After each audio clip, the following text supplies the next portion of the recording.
Ang programang ito ay rated SPG. Striktong patnubay at gabay ng magulang ang kailangan. Maaaring may masiselang tema, lengguwahe, karahasan, sexual, horror o droga na hindi angkop. Huwag mo saktan ang anak mo. Eric?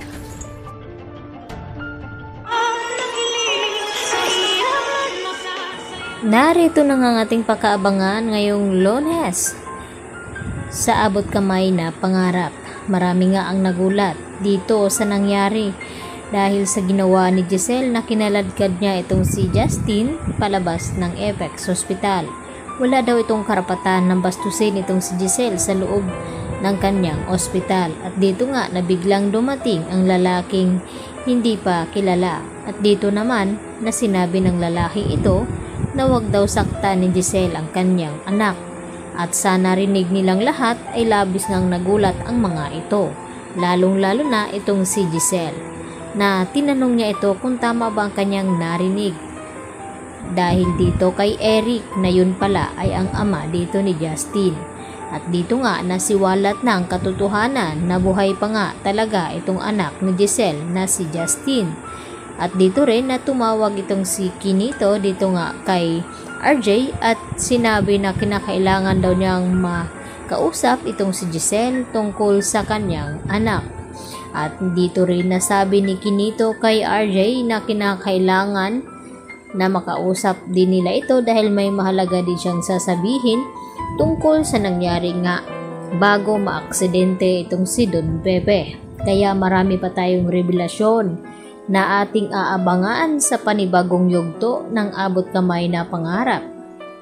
Samantala napaiyak naman itong si Lynette nang magsuklay nga ito na nalalagas nga itong kanyang buhok at naalala ni Lynette ang kanyang nakaraan noon na nagkaroon nga siya ng cancer kaya nakalbo siya at dito naman na ginamot ni Annalyn Santos itong si Lynette at ngayon tila bumabalik na naman ang kaba sa kanya at umiyak siya dito kay Carlos Benitez at tinanong niya ito kung ano daw ang nangyayari sa kanya at ang sabi naman ni Carlos ito ay simbolo ng pagiging stress dito ni Lynette at nagiging traumatic kaya kinakailangan daw niyang magpatingin talaga dito nga kay Evangelista dahil siya ang makakatulong dito kay Lynette nang sa ganon ay hindi lalala ang kanyang kalagayan.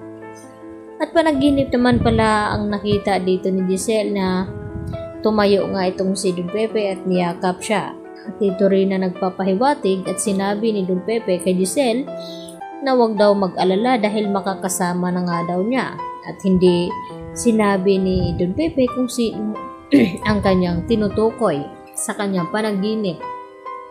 At dito nga na nag-iiyak itong si Annalyn at Giselle sa loob ng kwarto dito ni Don Pepe dahil umaasa sila na sana raw ay magising na nga itong si Don Pepe dahil magpapasko pa silang lahat at magkakasama.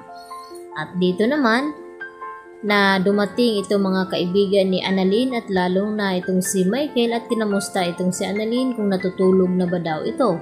At ang sagot naman ni Annalyn sa kanila na okay lang daw siya at kinakailangan daw niyang bantayan itong kanyang lolo Pepe. At nagtanong itong si Yula kung nasaan ba itong si Zoe na hindi nga nila mahagilap. At ang sagot naman dito ni Doc Antonio Luke na kahapon pa daw hindi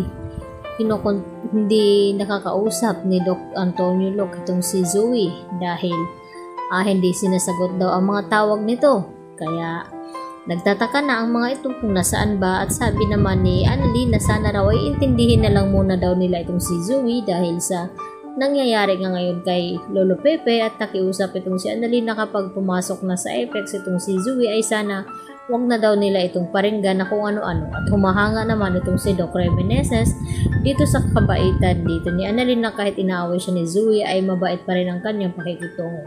Yan po ang ating patuloy na pakaabangan ngayong Lunes sa bagong yugto ng abot kamay na pangarap. Yan lang po at marami pong salamat.